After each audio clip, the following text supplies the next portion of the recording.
नमस्कार मित्रांनो, सुस्वागतम लक्ष्मीच्या पावलांनी या मालिकेच्या आजच्या भागामध्ये. आता जेव्हा सरोज घरी येते, गाडीतून खाली उतरते, परंतु आता सरोजला खूप टेन्शन आलेले असते. कारण कला जे काही आत्तापर्यंत देवी आईच्या मंदिरात जे काही सरोजला विचारलेले असते आणि हे सगळं काही करण्यामागे सरोज मॅडम तुमचा हात होता हे जर चांदेकरला कळले, जे काही आता कला ही बोललेली आहे, त्यामुळे आता सरोजचे डोळे उघडलेले असतात. सरोज त्या प्रत्येक गोष्टीचा विचार करत असते. तर कला ही आता आपल्या रूममध्ये आलेली असते आणि कला रूममध्ये आल्यानंतर राधाने जे काही बोलणं आता सांगितलेले आहे, हे सगळं करण्यामागे सरोज मॅडमचा हात आहे. या सगळ्याचा सुद्धा कला सुद्धा बारीक विचार करत असते आणि सरोज सुद्धा आता तिकडे विचार करून ती आता अगदी तिचे डोळे उघडतात. कला ह्या सगळ्याचा विचार करून देवी आईच्या फोटोकडे बघत असते आणि देवी आईला हात जोडत म्हणते की आई अंबाबाई, सरोज मॅडम माझ्यापेक्षा मानाने आणि वयाने मोठे आहेत आणि हे बघा, माझा त्यांचा अपमान करण्याचा हेतू नव्हता आणि माझ्या मनामध्ये आतापर्यंत जे काही कल्प विकल्प आहे, जे काही आहे ते सगळं मी स्पष्ट बोलून त्यांना दाखवले आणि हे सगळं त्यांनी का केलं असेल, कशासाठी केले असेल, या प्रश्नाने मी खरंच अस्वस्थ आहे. त्यामुळे देवी अंबाबाई. तेव्हा आता कला ही हात जोडूनच असते आणि हात जोडून मात्र असल्यानंतर एवढ्यात तेथे सरोज येते आणि सरोज कसाचाही विचार न करता कलाच्या हाताला धरते आणि तिला लगेच आता बाहेर घेऊन येते. बाहेर आता घेऊन आल्यानंतर कलाला काहीच कळत नसते की नक्की सरोज मॅडमचं काय चाललेले आहे ते. तेव्हा मात्र आता सरोज ही अगदी चांदेकरांच्या दरवाजात कलाला घेऊन येते. तर इकडे अद्वैत खरे खरे करत असतो. खरे अजूनपर्यंत दिसली नाही आणि आबांना तो विचारतो की आबा, खरे तुम्हाला दिसली का? तेव्हा आता अद्वैत हा कलाला फोन लावण्याचा प्रयत्न करत असतो. घरातील सगळेजण तेथे हॉलमध्येच असतात आणि तेवढ्यात सरोज ही अगदी कलाला हाताला धरून तेथे घेऊन येते. तेव्हा सर्वजण आता सरोज आणि कलाकडे बघत असतात. तेव्हा आता आबा ही सर्व बघतात आणि सरोजवर ओरडतात की सरोज, अगं तू कलाचा हात असा का पकडला असेल?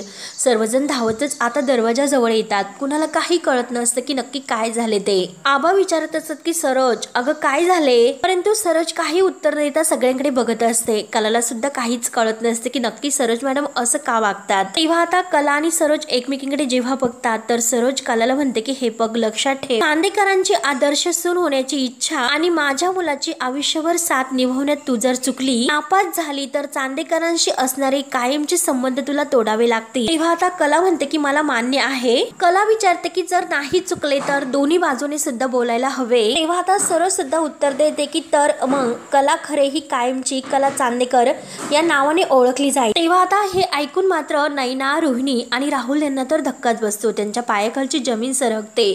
परंतु आता आबा, रजनी आणि बाकीचे सर्वजण यांना तर खूप आनंद होतो. त्यांचा चेहरा खुलतो आणि कलाचा सुद्धा. सरोज म्हणते की कला, हे बघ, मी तुला एक नवीन संधी देते. या घरामध्ये राहून तू स्वतःला सिद्ध कर. आहेस का तू तयार? म्हणून सरोज तिचा हात सोडून आपला हात पुढे करते आणि तिच्याकडून आता वचन घेत असते. तेव्हा कला आता सगळ्यांकडे अगदी घरच्यांकडे बघत असते आणि लगेच आता हसून ती सरोज मॅडमच्या हातावर हात ठेवते आणि मला हे सर्व मान्य आहे, चॅलेंज लगेच स्वीकारते. तेव्हा आता अद्वैतला इतका आनंद होतो. अद्वैत खुश होऊन कलाकडे बघत असतो आणि आबा सुद्धा, रजनी सुद्धा सगळेजण अगदी खुश होऊन बघत असतात. परंतु जे काही आता रोहिणी, राहुल आणि नैना आहे, तर यांना आता काय करू आणि काय नाही अशी त्यांची अवस्था होते. तेव्हा मात्र आता सरोज ही कलाच्या हाताला धरते आणि तिला घेऊन येते. आता जी काही कला आतमध्ये येत असते तिला इतका आनंद होतो, काय करू आणि काय नाही अशी तिची अवस्था होते आणि बाकीच्या सर्वांना इतका आनंद होतो. परंतु रोहिणी, राहुल आणि नैना हे लगेच बाजूला होतात. तेव्हा आता रजनी ही कलाच्या हाताला धरते, तिला आतमध्ये घेऊन येत असते. तर कलासुद्धा इतकी खुश असते, अद्वैतसुद्धा आणि आबा, सरोज हे सगळेजण सुद्धा. तेवढ्यात नैनाही हळूच आता रोहिणीला म्हणते की मॉम इन लॉ, नक्की सरोज मॅडम असं का वागतात? त्यांचं हे सर्व काय सुरू आहे? आणि हे बघा मॉम इन लॉ, जर कला या घरात आली तर सगळ्या काही गोष्टींची ती वाट लावेल. तेव्हा आता रोहिणी तिला म्हणते की गप्प बसते का जरा? परंतु आबा इतके खुश म्हणतात की आजचा हा जो काही दिवस आहे तो अगदी खरंच मला लिहून ठेवासा वाटतो. इतकं छान मला वाटतं, म्हणून आबा इतके खुश असतात. आज मात्र या घरातील लक्ष्मी घरामध्ये आली. या घरातील एका जीवलगाने दुसऱ्या जीवलगाला अगदी हक्काचा मान दिलेला आहे आणि आबा अगदी खुश होऊन आता रजनीला म्हणतात की रजनी तू एक काम कर, अंजूला सांग बरं कलाचे जे काही आउट हाऊस मधील सामान आहे ते सगळे सामान इकडे घेऊन येण्यासाठी आणि तिकडची सगळी काही साफसफाई करून कुलूप लावून टाकण्यासाठी। तेव्हा आता रजनी म्हणते की हो आबा नक्की सांगते। तेव्हा आता आबा खुश होऊन म्हणतात की कला आता कायमची या घरामध्येच राहणार आहे आणि आबांना इतका आनंद झालेला असतो। आबा म्हणतात की अरे मी काय बोलत बसलो, कला जा बरं तू तुझ्या रूम मध्ये, जरा तुला आराम करायचा असेल। तेव्हा आता रजनी म्हणते की आबा हो ती बऱ्याच दिवसातून घरात आली, थांबा अगोदर मी तिचं तोंड गोड करते। म्हणून रजनी काही नाही साखर वगैरे आणण्यासाठी किचन मध्ये जाते। तेव्हा आता कला खरंच खूप आनंदी असते आणि सरोज आबा सुद्धा। तर अद्वैत सुद्धा आता मनामध्ये इतका खुश असतो, तो सुद्धा मनामध्ये आता स्वतःला म्हणतो खरंच खरे परत आली आणि आता मात्र ती माझ्या रूम मध्ये परत येणार आणि रूम मध्ये गेल्यानंतर तिची जागा कपाटातील जो काही कप्पा आहे सगळं काही तिला आपलंसं वाटायला हवे, आपल्यापणाची एक अशी फील तिच्या मनात निर्माण व्हावी, आपण आपल्या स्पेस मध्ये परत आलोय हे बघून खरंच तिने रिलॅक्स व्हायला हवं की मी आता काय करू तिच्यासाठी। आणि आता मात्र ती रजनी काकू आणि आबा या दोघांमध्ये बिझी आहे, तोपर्यंतच मला तिच्यासाठी काहीतरी करायला हवे असं तो विचार करतो। त्याच्या डोक्यामध्ये एक आयडिया येते आणि लगेच तो आता रूम मध्ये जातो कलासाठी खास काहीतरी असं करण्यासाठी। तेव्हा आता रजनी बाहेर येते आणि कलाचे गोड करायला घेते। तेव्हा आबा म्हणतात की रजनी अगं देवासमोर तू अगोदर साखर ठेव। रजनी म्हणते की हो आबा। त्यावर आता रजनी ही कलाला म्हणते की कला अगं तू या घरातून गेल्यापासून सगळ्यात जास्त आठवण मला तुझी येत होती, अगदी रिकामं रिकामं असं मला वाटत होतं। अगं तुझी मला इतकी सवय झाली होती परंतु आता खरंच आणि आता मात्र मला इतकं छान वाटतं।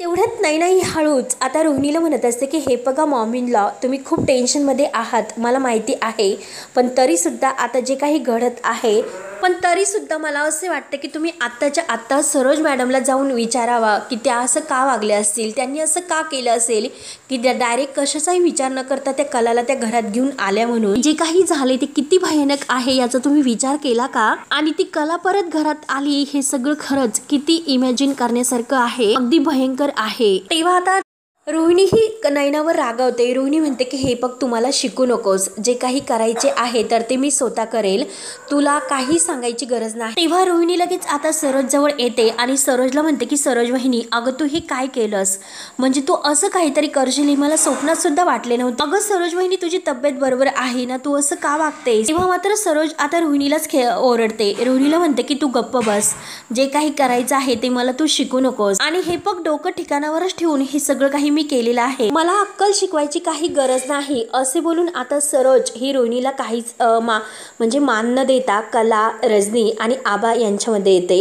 ते जे काही आनंद साजरा करत आहे तर त्यांच्यामध्ये येऊन ती सुद्धा अगदी स्वतः खुश आहे असं करते, त्यांच्या आनंदात ती सुद्धा सामील होते। रोहिणीला मात्र आता हे सर्व काही बघून तिच्या पायाखालची जमीनच सरकते, म्हणजे सरोज सुद्धा आता तिने सुद्धा आपल्याकडे पाठ फिरवली हे रोहिणीच्या लक्षात येते। त्यानंतर अद्वैत रूम मध्ये येतो आणि त्याला इतका आनंद झालेला असतो, तो म्हणतो की अरे वा खरे आली आणि आता मात्र तिच्यासाठी काय करता येईल याचा तो विचार करत असतो आणि तो पुन्हा दरवाजात येतो आणि तो स्वतःशीच म्हणत असतो, ठरवत असतो की मी आता एक काम करतो, असा दरवाजात उभा राहतो आणि ती आतमध्ये आल्यानंतर तिचं स्वागत करतो। तेव्हा मी तिला असं म्हणतो की अरे वा खरे तुझं तुझ्या रूम मध्ये स्वागत आहे आणि परत तो स्वतःला विचारतो यात तर काही आता आपल्याला मजा दिसत नाही, तिला काहीतरी आता छान असं सरप्राईज देऊन अगदी इम्प्रेस करायला हवं आणि परत त्याच्या डोक्यामध्ये एक प्लॅन येतो अव्यवस्थितपणा आणि पसारा, म्हणून तो मुद्दाम आता बेडवर जे काही बेडशीट वगैरे आहे पिलो वगैरे आहे तर इकडे तिकडे फेकून वगैरे देतो आणि पूर्ण आता बेड आहे तर विस्कळीत करून ठेवतो। पूर्ण रूम मध्ये पसारा आहे असे तो मुद्दाम कलाला दाखवण्यासाठी सगळं काही हे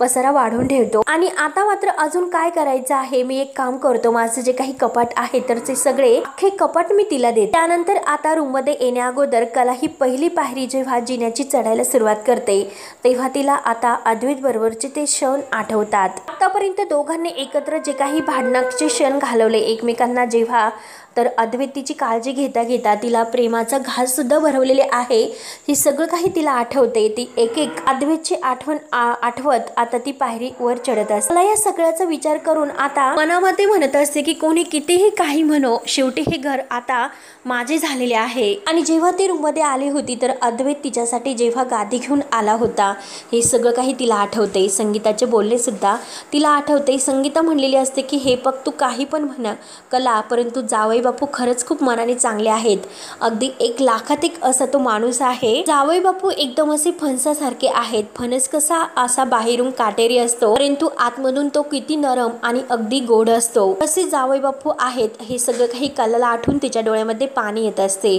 ती आपल्या डोळ्यातील पाणी पुसून रूम मध्ये येतच असते तेव्हा मात्र अद्वैतने सगळ्या काही रूम मध्ये पसारा घालून ठेवलेला असतो आणि तो त्या पसाऱ्याकडे बघत हातामध्ये एक फुलदाणी घेत म्हणतो की याला म्हणतात पसारा, वा खरंच वा चांदेकर, अरे वा वा म्हणून स्वतःची स्तुती तो करत असतो।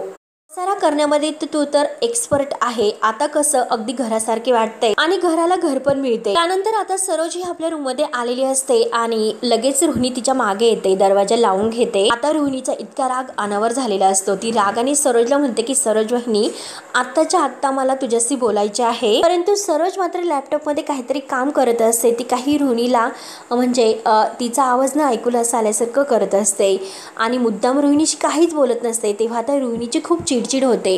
रोहिणी आता मोठ्याने ओरडते की सरोज वहिनी तुझे काम बाजूला ठेव म्हणून तिचा लॅपटॉप लगेच बंद करते। मला महत्त्वाची तुझ्याकडे बोलायचं आहे, जे काही काम तुला करायचे आहे ते नंतर कर, परंतु अगोदर मला बोलून दे। तेव्हा आता सरोज तर रागानेच उठते आणि रोहिणीला म्हणते की काय ग, काय चालले तुझे, काय बावळटपणा करतेस ग, एकतर सगळ्या फाईल डिलीट झाल्या असत्या आणि माझी सगळी मेहनत वाया गेली असती। तेव्हा आता रोहिणी खूप चिडते, अगं सरोज वहिनी तू काय म्हणतेस, मेहनत वाया गेली असती नाही तर मेहनत वाया गेलेली आहे आणि हे बघ सरोज वहिनी ती मुलगी घराच्या बाहेर गेली होती, ती आउट हाऊस मध्ये राहत होती, मग काय गरज होती तिला परत घरात घेऊन येण्याची। आता रोहिणीचं हे जे काही बोलणं आहे तर ते ऐकून सरोज म्हणते की हे बघ मी जे काही केलंस ना ते अत्यंत विचारपूर्वक केलेलं आहे। तेव्हा आता सरोज काही न बोलता परत तेथून जायला निघते, परंतु रोहिणी म्हणते की सरोज वहिनी हे बघ तू हे जे काही केलंस ना ते का केलंस याचं उत्तर मला दे, का तू असं केलंस त्याचं जे काही आहे ते मला सांग। आणि हे बघ अगं तू जे काही केलं ते मला अजिबात नाही आवडले, तिच्या आयुष्यामध्ये एकदम उलथापालथ व्हायला हवी होती, तिचे आयुष्य उद्ध्वस्त व्हायला हवे होते आणि तुला सुद्धा तेच हवं होतं, तू सुद्धा त्यासाठीच अगदी आतापर्यंत प्रयत्न करत होती, पण तरी सुद्धा तू असं का वागलीस, का तू त्या मुलीला परत हाताला घेऊन घरात घेऊन आली। त्यावर आता लगेच सरोज म्हणते की हे बघ मी तिला काही खेळ खेळण्यासाठी या घरात नाही घेऊन आले, अत्यंत विचारपूर्वक निर्णय घेऊनच खूप काही विचार करूनच मी तिला अत्यंत अगदी महत्वासाठी या घरात घेऊन आलेले आहे। तिला जे काही घरी येताना मी चॅलेंज मागितले होते ते चॅलेंज तिने मला दिले आणि घरात येताना मी तिच्याशी जे काही बोलले ना तेवढंच फक्त माझ्या लक्षात आहे। त्यावर तर रोहिणी म्हणते की हे कसं शक्य आहे आणि हे बघ सरोज वहिनी तुझ्या डोक्यामध्ये काहीतरी शिजते आणि ते सगळं काही मला कळायलाच हवं। तेव्हा आता लगेच सरोज ही रोहिणीला म्हणते की हे बघ रोहिणी तू अत्यंत जबरदस्ती करायची नाही, मला एकतर प्रचंड काम आहे आणि तू सारखी सारखी माझ्या मागे भुनभुन लावू नकोस। तेव्हा आता सरोजने जे काही केले तर त्याचे कारण न सांगता ती रोहिणीला सगळं काही आता अगदी यामध्ये तिचा कोणताही हेतू नाही आणि रोहिणीला स्पष्ट ती नाकारते।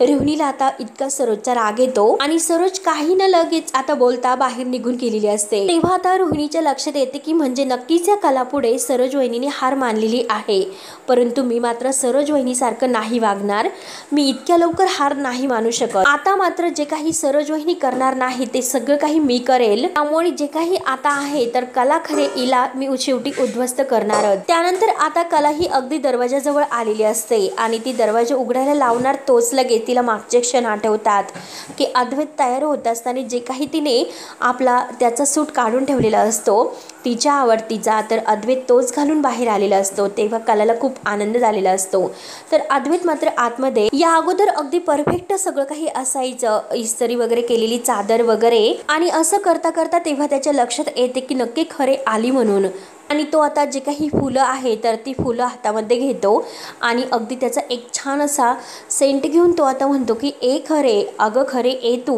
आतमध्ये ये, ए ग ये ए खरे म्हणून गाणं गुणगुणत आता तो दरवाजा उघडतो।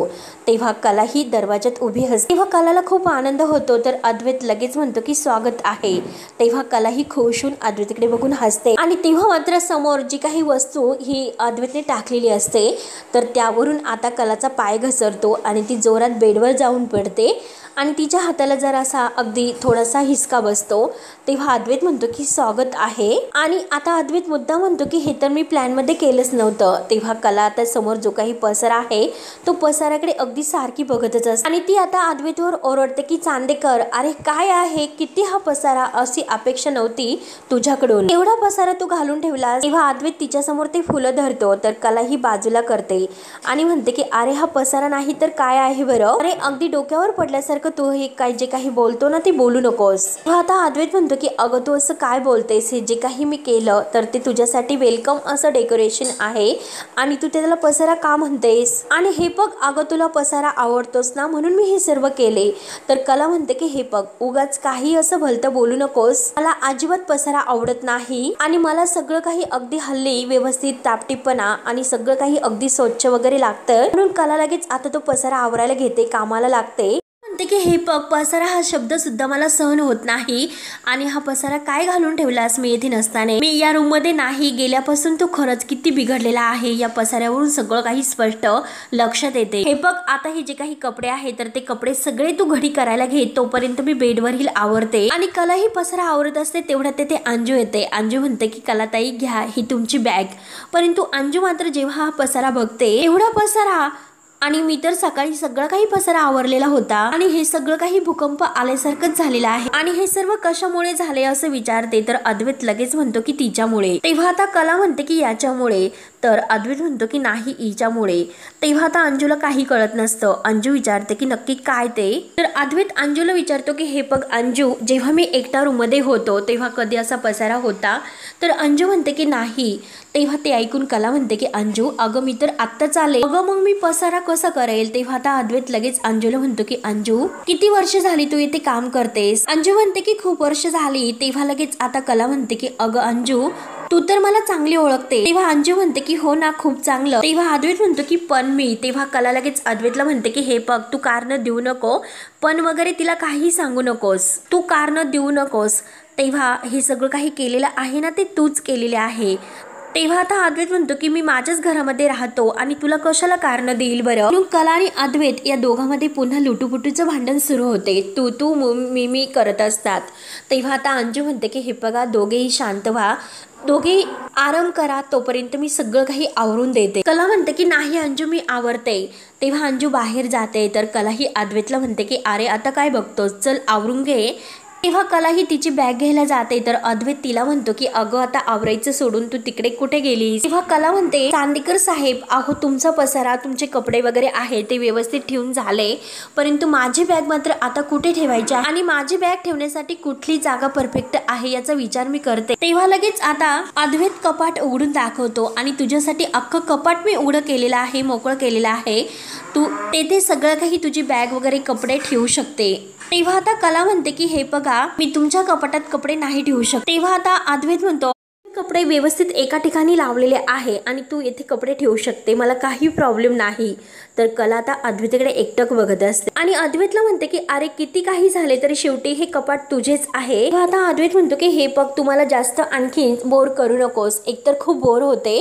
आणि लगेच तो कलाच्या हातातील बॅग घेतो आणि तो कलाला म्हणत असतो की हे बघ जास्त अतिपणा करू नकोस. तर कला म्हणते की मी कुठे काय अति करते आणि एक गोष्ट मी तुला स्पष्ट सांगते की मी तुझ्या कपाटात माझी बॅग नाही ठेवू शकत. म्हणून ती अद्वैतच्या हातातून बॅग हिसकावत असते तर अद्वैत तिच्या हातातून बॅग हिसकावत म्हणत असतो की का ठेवणार नाही तू, अगं सकाळपासून मी तुझी बॅग कपडे वगैरे ठेवण्यासाठी मी किती मेहनत घेतलेली आहे, कपाट अगदी व्यवस्थित साफसफाई करून ठेवले, सगळी काही माझी कामं सोडून. तेव्हा लगेच कलाही त्याच्या हातातून बॅग हिसकावत असते. अरे तू सारखं सारखं मला तेच ऐकवशील की माझं कपाट आहे, माझ्या कपाटात तू कपडे ठेवलेस, हे ऐकायला नकोय, त्यामुळे मी माझे कपडे तुझ्या कपाटात नाही ठेवू शकणार, तर माझी बॅग मला परत दे. दोघे आता एकमेकांच्या हातातून बॅग हिसकावत असतात. तेव्हा मात्र आता तो लगेच एक अशी आयडिया करतो आणि आबा आले आहे असे दाखवतो आणि आबांना तू असं सांगशील. तेवढ्यात लगेच तो कलाच्या हातातील बॅग घेतो आणि ती कपाटात नेऊन ठेवतो. तेव्हा लगेच आता अद्वैत कलाला म्हणतो की हे बघ अगं तुझी अख्खी बॅग हे कपाटात बसलेली आहे आणि अख्खं कपाट तुझ्यासाठी मोकळं आहे आणि तू सुद्धा आता या कपाटात राहू शकते. तर कला म्हणते की हे बघ मी कुठे राहायचं माझं मी ठरवेल, आणि काय रे झाले का,